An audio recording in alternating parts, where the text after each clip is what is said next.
Əziz möhtərəm müsəlman qardaşlarım, ən birinci özümə, sonra isə sizlərə Allahdan layiqli şəkildə qormağı və Peyğəmbərimiz sallallahu aleyhi və səlləmin yolunu tutub getməyi nəsiyyət edirəm.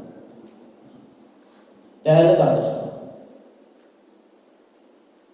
şəhidlik biz Allah subhanahu ta'alaya ən sevimli bir əməllərdəndir. Allah rızasını qazanmaq məqsədi ilə dinini, vətənini, namusunu, malını, canını qorumaq məqsədi ilə bu uğurda ölən kimsə şəhid sayılır. Və Peyğəmbərimiz sallallahu aleyhi və səlləm bu barədə buyurur. Dinini qoruyaraq vuruşub ölən kimsə şəhiddir. Canını qoruyaraq vuruşub ölən kimsə şəhiddir. Malını qoruyaraq vuruşub ölən kimsə şəhiddir. Əhli əyalını qoruyaraq vuruşub ölən kimsə şəhiddir. Hədisi Sunan Əbu Davud və Səhih Əl-Cami əsərlərində hədis rəvayət olmuşdur. Başqa bir hədisdə o sallallahu aleyhi və səlləm belə buyurmuşdur. Kim Allahın kəlməsini, yəni la ilahə illallah, hər şeydən uca olsun deyə vuruşarsa, Allah yolunda vuruşmuş sayılar. Hədisi Buxari rəhməhullah rəvayət etmişdir. Yenə bir hədisdə o sallallahu aleyhi və səlləm belə buyurmuşdur. Döyüşdə ölən kimsə 3 sinifdir. 3 sinif döyüşən kimsə var. Birincisi, canı və malı ilə Allah yolunda vuruşan mömindir ki, düşmənlə qarşı-qarşıya gəldiyi zaman son nəfəsinə dək onunla vuruşub şəhid olar. Qəlbi təqva ilə dolu olan bu şəhid Allahın ərşi altında yerləşən çadırının içində olacaq. Peyğəmbərlər ondan ancaq peyğəmbərliklər ilə üstün olacaqlar, üstün sayılacaqlar. İkincisi, canı və malı ilə Allah yolunda vuruşan günahkar mömindir ki, düşmənlə qarşı-qarşıya gəldiyi zaman son nəfəsinə qədər onunla vuruşub şəhid olar. Bu, onun günahlarını və xətalarını silib aparan bir təmizləyicidir. Şübhəsiz ki, qılınc günahları silib aparan bir silgidir. Belə mömin cənnətə istədiyi qapıdan daxil olar. Cənnətin 8 qapısı vardır. Bu qapıların biri digərindən üstündür. Cəhənnəmin isə 7 qapısı vardır. Üçüncüsü isə canı və malı ilə vuruşan münafiqdir. Münafiq dili ilə mən müsəlmanam deyir, lakin qəlbində Allaha və axirətinə iman gətirməyən kimsədir. Ola bilər ki, namaz qılsın, ola bilsin ki, sədəqə versin, ola bilər digər yaxşı əməllər etsin, lakin qəlbində o adam İslama qarşı, müsəlmanlara qarşı kin bəsləyir, düşmənçilik bəsləyir. Və bu kimsələr ikiyüzlüdür, yəni müsəlman deyil, münafiqdir və cəhənnəmin ən alt təbəqəsində əzab çəkəcəklər. Kafirlərdən də daha çox onlar əzab çəkəcəklər. Niyə? Çünki kafir açıq-açıq deyir ki, mən kafir. Mən Allaha və axirətinə iman gətirmirəm və s. Amma münafiq bilmirsən nədir? Bilmirsən kafir deyilsə müsəlman. Zahirən müsəlman kimi görünür, lakin qəlbində isə iman yoxdur. Lakin nə deyir Allah Resulü s.ə.v deyir ki, o deyir canı və malı ilə vuruşar, düşmənlə qarşı-qarşıya gəldikdə son nəfəsinə də onunla vuruşub ölər. Beləsi cəhənnəm əhli olar. Çünki qılınc nifaqı silib aparmağa qadir deyil. Hədisi Səhih İbn Hibban və digər əsərlərdə rəvayət olmuşdur.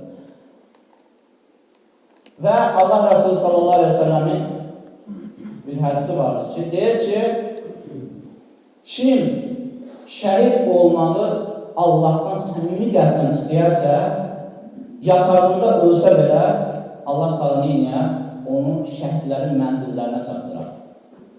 Ona görə də Ömər radiyallahu anhu əmin-amanlıq diyarında, Mədinədə, Peyğəmbərin şəhərində olarkən tez-tez belə dua edir. Çünki həmən vaxtı müharibə yox idi, döyüş yox idi, amma bu duanı tərk etməzdi. Nə deyərdi Ömər radiyallahu anh?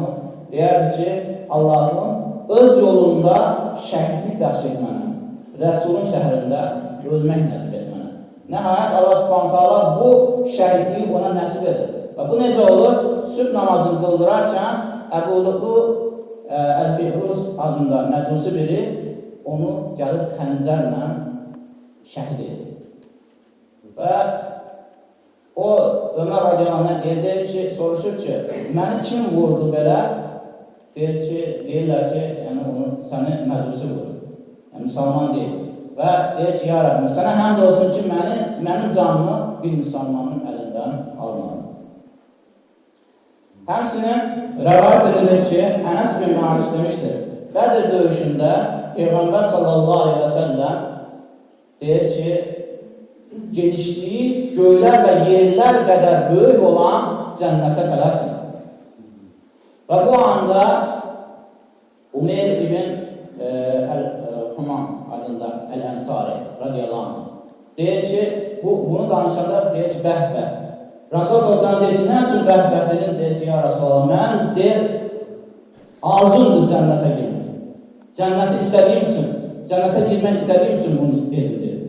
Rasulullah s.ə.v deyir ki, ey Umeyr, sən deyir, cənnətə girməsin. Buna baxmayaraq, Ümeyr arifan ola bilərdir. Lakin maraqlı bir şey, yəni cibində ox qabının içindən 3-4 ədəd xurma götürüb başlayır onu yeməyə və bu anda öz-özünə deyir ki, əgər mən bu xurmanı yiyib tutarana qədər, yəni Allah mənə belə ömür verəcəksə, bunu yiyib tutarana qədər, bu çox uzun bir ömür olacaq.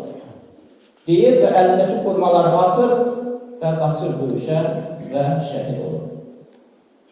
Və ona görə də Allah subhanahu ta'ala belələri haqqında Quran-Kərimdə buyurur ki, Allaha və Rəsuluna itaat edənlər Allahın nimət bəxş etdiyi peyğəmbərlərlə, siddiqlərlə, şəhidlərlə və əməl salih bəndələrlə bir yerdə olacaqlar. Onlar necə də gözəl dostlardır.